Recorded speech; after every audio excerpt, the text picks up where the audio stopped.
Welcome to Telangana Raj news.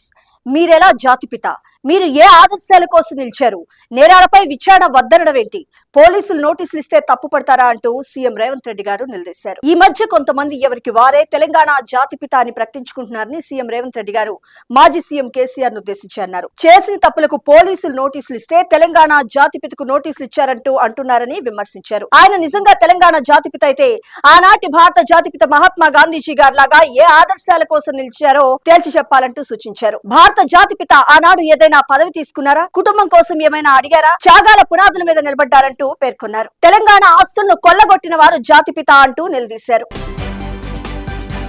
ఇక్కడ మనకు ముఖ్యమైన అంశం చూసినాం. సర్వేలన్నీ సానుకూలమే, 80 సీట్లలో ఖచ్చితంగా గెలుస్తాం, మిగిలిన 20 సీట్లపై దృష్టి పెట్టినట్టు సీఎం రేవంత్ రెడ్డి గారు పార్టీ శ్రేణులకు సూచించారు. మున్సిపల్స్ లో రెబల్స్ ఉండకూడదు, 7 కార్పొరేషన్లను హస్తగతం చేసుకోవాలి అంటూ టీపీసీసీ పీఏసీ భేటీలో సీఎం రేవంత్ రెడ్డి గారు వ్యాఖ్యానించారు. మున్సిపల్ కార్పొరేషన్ ఎన్నికలకు సంబంధించిన సర్వేలన్నీ కాంగ్రెస్ కి సానుకూలంగా ఉన్నాయని సీఎం రేవంత్ రెడ్డి గారు స్పష్టం చేశారు. ఇక్కడ మనకు ముఖ్యమైన అంశం చూసినాం. మోడీ ప్రభుత్వం తీసుకొచ్చిన నల్ల చట్టాలకు వ్యతిరేకంగా పంజాబ్ రైతులు పోరాడిన తరహాలోనే ఉపాధి హామీ చట్టాన్ని కాపాడుకునేందుకు గ్రామీణ పేదలు ఉద్యమించాలని ఏఐసీసీ ప్రధాన కార్యదర్శి, కాంగ్రెస్ పార్టీ రాష్ట్ర వ్యవహారాల ఇన్ఛార్జ్ శ్రీ మీనాక్షి నటరాజన్ గారు పిలుపునిచ్చారు. గ్రామీణ ప్రాంత కూలీలకు అండగా ఉన్న ఎంజీ నరేగా పథకాన్ని నిర్వీర్యం చేస్తే ఏమాత్రం సహించేది లేదంటూ ఆమె హెచ్చరించారు. ఇక్కడ మనకు ముఖ్యమైన అంశం చూసినాం. సంక్షేమానికి కేర్ ఆఫ్ అడ్రస్ కాంగ్రెస్ పాలన అని రాష్ట్ర రెవెన్యూ శాఖ మంత్రి పొంగులేటి శ్రీనివాసరెడ్డి గారు స్పష్టం చేశారు. ప్రజలు కోరుకున్నప్పుడు మార్పును 2 ఏళ్లలోనే స్పష్టంగా చూపించి వారి విశ్వాసాన్ని, నమ్మకాన్ని నిలబెట్టుకున్నామంటూ పేర్కొన్నారు. వ్యవసాయం, విద్య, వైద్యం, గృహ నిర్మాణం, సన్నబియ్యం, రేషన్ కార్డులు, ఉపాధి కల్పన వరకు అన్ని రంగాల్లో చేపట్టిన సంస్కరణలు తెలంగాణను దేశానికే ఆదర్శంగా సమర్థవంతంగా నిలిపాయి. ఈ మార్పును ప్రజలకు చేరవేయాలంటూ సూచించారు.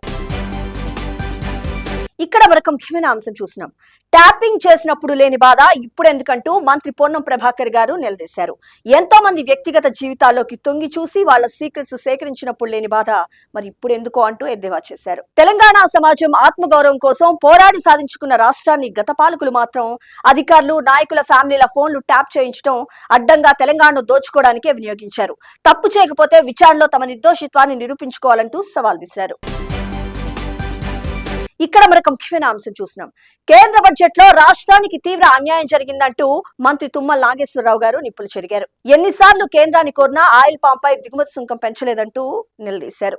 పసుపు బోర్డుకు నిధుల కేటాయింపు లేదు, అలాగే రైతాంగానికి బడ్జెట్ తీవ్ర నిరాశ మిగిల్చింది, మొత్తంగా తెలంగాణకు పెద్ద గుండు సున్నా ఇచ్చిందంటూ వ్యాఖ్యానించారు.